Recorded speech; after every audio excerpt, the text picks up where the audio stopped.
Halo adik-adik, selamat bertemu dengan Mas Putu Jambu 7. Kali ini dalam pembahasan mengenai silogisme atau penalaran logis.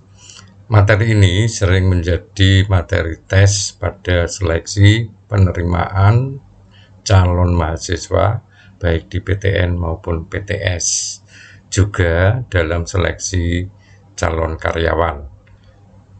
Apa itu silogisme? Silogisme adalah suatu proses penalaran yang menghubungkan dua proposisi atau dua pernyataan yang berlainan untuk menurunkan sebuah kesimpulan yang merupakan proposisi ketiga. Proposisi merupakan pernyataan yang dapat dinyatakan kebenarannya atau dapat ditolak karena kesalahan yang terkandung di dalamnya. Silogisme ini termasuk proses berpikir deduktif, dan silogisme ini terdiri dari tiga proposisi atau tiga premis atau tiga pernyataan, yaitu premis mayor, premis minor atau premis khusus, dan kesimpulan. Nah, premis mayor itu apa? Sering disingkat PU. Adalah pernyataan yang menyebutkan bahwa semua atau setiap anggota suatu kelompok, kita beri kode A, memiliki sifat atau melakukan tindakan tertentu, kita beri kode B. Premis khusus atau sering disingkat PK merupakan pernyataan yang menyebutkan bahwa seseorang atau sesuatu, kodenya C, merupakan anggota kelompok A. Bagian ketiga yaitu simpulan atau kesimpulan atau konklusi, merupakan pernyataan yang menyebutkan bahwa seseorang atau sesuatu tadi, C, memiliki sifat atau melakukan tindakan tertentu atau tindakan B. Nah, dalam membuat silogisme tentu ada rumusnya, seperti juga dalam logika matematika. Rumusnya adalah premis mayor atau premis umum disingkat PU, semua A sama dengan B. Sedangkan premis minor atau premis khusus disingkat PK, C sama dengan A.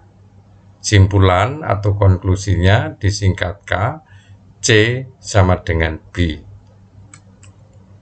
Contoh, premis umum, semua siswa kelas 11 harus menempuh AKM.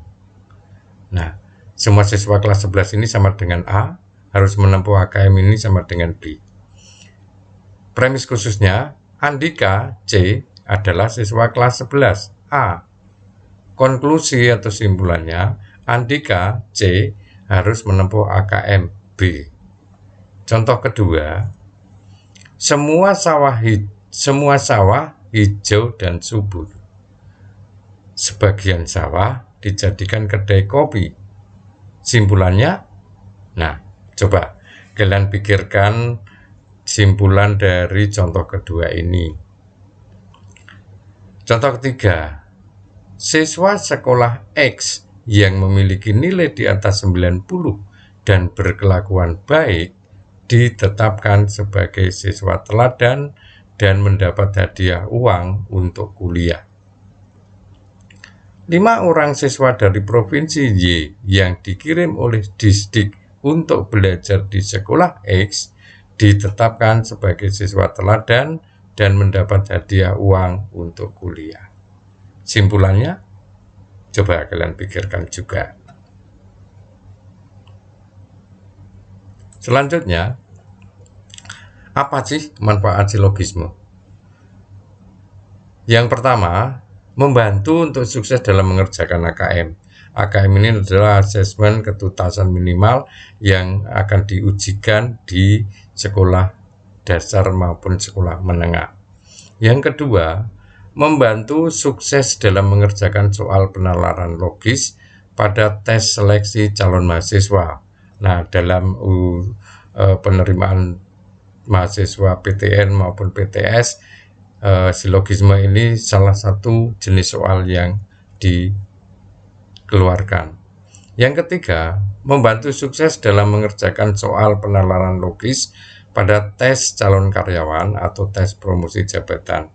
Nah, ini untuk saudara-saudara kita yang sudah bekerja atau akan bekerja untuk pada tes calon penerimaan karyawan.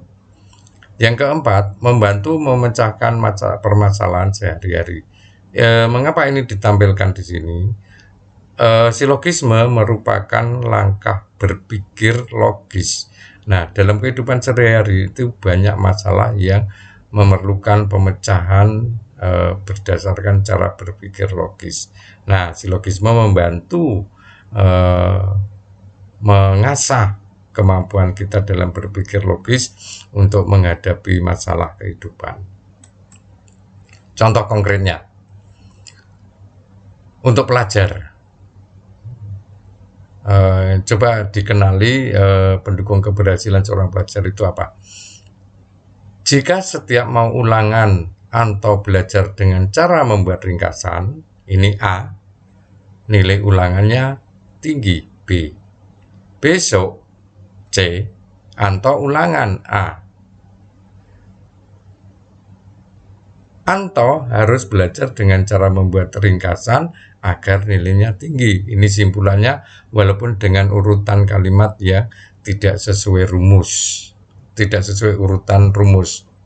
Nah, ini manfaat pertama untuk seorang pelajar. Jadi kalau dia bisa mengenali, mengidentifikasi pendukung keberhasilannya, lalu dia bisa membuat kesimpulan bahwa Anto harus belajar dengan cara membuat ringkasan agar nilainya tinggi. Manfaat untuk kehidupan bagi yang lain, misalnya untuk orang yang pelupa, agar bisa melakukan antisipasi atau meminimalis kelupaan yang sering terjadi. Setiap dompet berada di luar tas sekolah pasti tertinggal. Maka tentu saja harus diusahakan supaya tidak berada di luar tas sehingga tidak tertinggal. Nah, lanjutannya, dompetku berada di luar tas sekolah, maka dompetku pasti tertinggal. Nah, jika tahu hukum sebab akibat semacam ini, mestinya bisa dilakukan antisipasi. Berikutnya, ini jawaban tadi pada contoh 2 dan 3.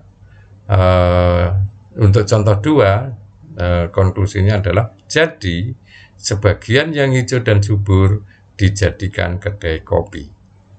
Contoh 3, jadi 5 orang siswa dari provinsi Y yang dikirim oleh Disdik untuk belajar di sekolah X memiliki nilai di atas 90 dan berkelakuan baik. Ya, demikian, mudah-mudahan ini membantu untuk persiapan mengerjakan AKM maupun soal tes seleksi masuk perguruan tinggi atau penerimaan calon karyawan.